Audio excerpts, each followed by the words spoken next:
ಮೈಸೂರಿನತ್ತ ಶ್ರೀನಿವಾಸ್ ಪ್ರಸಾದ್ ಪಾರ್ಥಿವವನ್ನ ತೆಗೆದುಕೊಂಡು ಹೋಗಲಾಗ್ತಾ ಇದೆ. ಬೆಳಗ್ಗೆ 8 ಗಂಟೆಗೆ ತಲುಪಲಿರುವ ಶ್ರೀನಿವಾಸ್ ಪ್ರಸಾದ್ ಪಾರ್ಥಿವ ಮೈಸೂರಿನ ನಿವಾಸದಲ್ಲಿ ಅಂತಿಮ ದರ್ಶನಕ್ಕೆ ವ್ಯವಸ್ಥೆ ಮಾಡಲಾಗಿದೆ.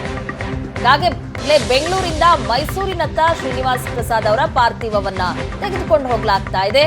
8 ಗಂಟೆ ಸುಮಾರಿಗೆ ಮೈಸೂರಿಗೆ ಪಾರ್ಥಿವ ತಲುಪುತ್ತೆ. ಮೈಸೂರಿನ ನಿವಾಸದಲ್ಲಿ ಅಂತಿಮ ದರ್ಶನಕ್ಕೆ ವ್ಯವಸ್ಥೆ ಅಂದ್ರೆ ಕುಟುಂಬಸ್ಥರಿಗೆ ಅಂತಿಮ ದರ್ಶನಕ್ಕೆ ಅಲ್ಲಿ ವ್ಯವಸ್ಥೆ ಮಾಡಲಾಗುತ್ತೆ. ಅವರ ಮಗಳು ಹೇಳ್ತಾ ಇದ್ರು, ಶ್ರೀನಿವಾಸ್ ಪ್ರಸಾದ್ ಅವರ ಮಗಳು, ಕುಟುಂಬದವರು ದರ್ಶನ ಪಡೆಯೋದಕ್ಕೆ ಮನೆಯಲ್ಲಿ ವ್ಯವಸ್ಥೆ ಮಾಡ್ತೀವಿ. ಅಂತಿಮ ದರ್ಶನ, ಸಾರ್ವಜನಿಕರ ಅಂತಿಮ ದರ್ಶನಕ್ಕೆ ಎಲ್ಲಿ ಇಡಬೇಕು ಅನ್ನೋದಕ್ಕೆ ಸಂಬಂಧಪಟ್ಟಂತೆ ಇನ್ನೂ ನಿರ್ಧಾರ ಮಾಡಿಲ್ಲ.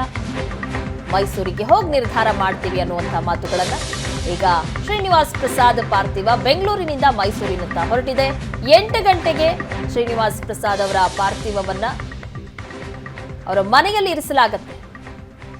ಈ ಬಗ್ಗೆ ಹೆಚ್ಚಿನ ಡೀಟೇಲ್ಸ್ ಕೊಡ್ತಾರೆ ನಮ್ಮ ಪ್ರತಿನಿಧಿ ಮಧುಸೂದನ್. ಈಗಾಗಲೇ ಶ್ರೀನಿವಾಸ್ ಪ್ರಸಾದ್ ಅವರ ಪಾರ್ಥಿವವನ್ನ ತೆಗೆದುಕೊಂಡು ಬರ್ತಾ ಇದ್ದಾರೆ ಬೆಂಗಳೂರಿಂದ. 8 ಗಂಟೆ ಸುಮಾರಿಗೆ ಮೈಸೂರಿಗೆ ತೆಗೆದುಕೊಂಡು ಬರಲಾಗ್ತಾ ಇದೆ. ಈಗ ಮನೆಯಲ್ಲಿ ಯಾವ ರೀತಿಯಾದಂತಹ ಸಿದ್ಧತೆಗಳು ಮಾಡ್ಕೊಳ್ತಾ ಇದ್ದಾರೆ, ಮನೆಯಲ್ಲಿ ಈಗ ಯಾರಿದ್ದಾರೆ ಮಧುಸೂದನ್?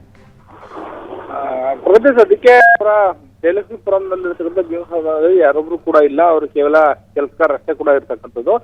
ಕಳೆದ ಒಂದು ವಾರಗಳ ಹಿಂದೆಯೇ ಕೂಡ ಅವ್ರನ್ನ ಬೆಂಗಳೂರಿಗೆ ಮಣಿಪಾಲ್ ಆಸ್ಪತ್ರೆಗೆ ಸೇರಿಸಿದಂತ ಸಂದರ್ಭದಲ್ಲಿ 2 ದಿನಗಳ ಹಿಂದೆ ಅವರು ತೀವ್ರ ನಿಗಾ ಘಟಕದಲ್ಲಿ ಹೆಚ್ಚಿನ ಚಿಕಿತ್ಸೆಯನ್ನ ಪಡ್ಕೊಳ್ತಾ ಇದ್ರು. ಆ ಸಂದರ್ಭದಲ್ಲಿ ಕೂಡ ಇಡೀ ಕುಟುಂಬ ಸದಸ್ಯರೆಲ್ಲರೂ ಕೂಡ ಬೆಂಗಳೂರಿಗೆ ಅವ್ರನ್ನ ನೋಡ್ಲಿಕ್ಕೆ ತೆರಳಿರ್ತಕ್ಕಂಥದ್ದು. ಅವರ ಪಾರ್ಥಿವ ಶರೀರದ ಜೊತೆಯಲ್ಲೇ ಕೂಡ ಈಗ ಅವರೆಲ್ಲರೂ ಕೂಡ ಬರ್ತಿದ್ದಾರೆ.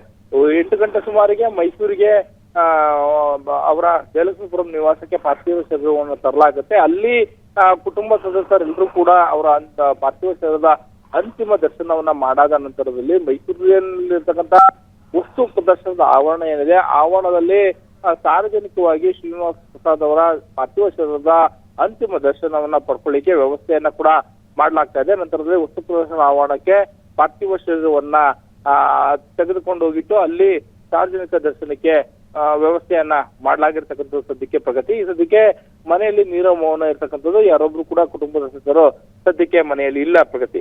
ಯಾರಿಗೆ ಮನೆ ಹತ್ರ ಯಾರಾದ್ರೂ ಬರ್ತಾ ಇದ್ದಾರಾ? ಕಾರ್ಯಕರ್ತರಾಗಿರ್ಬೋದು, ಅವರ ಅಭಿಮಾನಿಗಳಾಗಿರ್ಬೋದು? ಸಹಜವಾಗಿ ಕೂಡ ಅವರ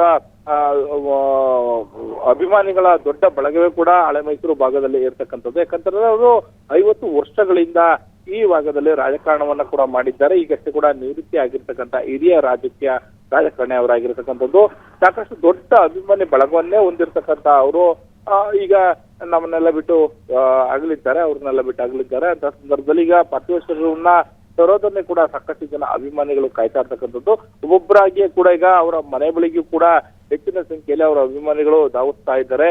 ಅಲ್ಲಿ ಸದ್ಯಕ್ಕೆ ಮನೆಯ ಸದಸ್ಯರು ಮತ್ತೆ ಸಂಬಂಧಿಕರು ಏನಿದ್ದಾರೆ ಅವರ ಅಂತಿಮ ದರ್ಶನಕ್ಕೆ ವ್ಯವಸ್ಥೆಯನ್ನ ಮಾಡಿ ಅದಾದ ನಂತರದಲ್ಲಿ ಅವರ ಅಂತಿಮ ದರ್ಶನ ಪಡ್ಕೊಂಡಾದ ನಂತರದಲ್ಲಿ ವಸ್ತು ಪ್ರದರ್ಶನದ ಆವರಣದಲ್ಲಿ ಇರ್ತಕ್ಕಂಥ ಸ್ಥಳ ಏನಿದೆ ಅಲ್ಲಿ ಸಾರ್ವಜನಿಕವಾಗಿ ಅಭಿಮಾನಿಗಳು ಅವರ ಪಾರ್ಥಿವ ಶರೀರದ ಅಂತಿಮ ದರ್ಶನವನ್ನ ಪಡ್ಕೊಳ್ಳಿಕ್ಕೆ ವ್ಯವಸ್ಥೆಯನ್ನ ಮಾಡಿರ್ತಕ್ಕಂಥದ್ದು ಪ್ರಗತಿ. ಥ್ಯಾಂಕ್ ಯು ಮಧುಸೂದನ್ ನಿಮ್ಮೆಲ್ಲ ಡೀಟೇಲ್ಸ್ಗಾಗಿ.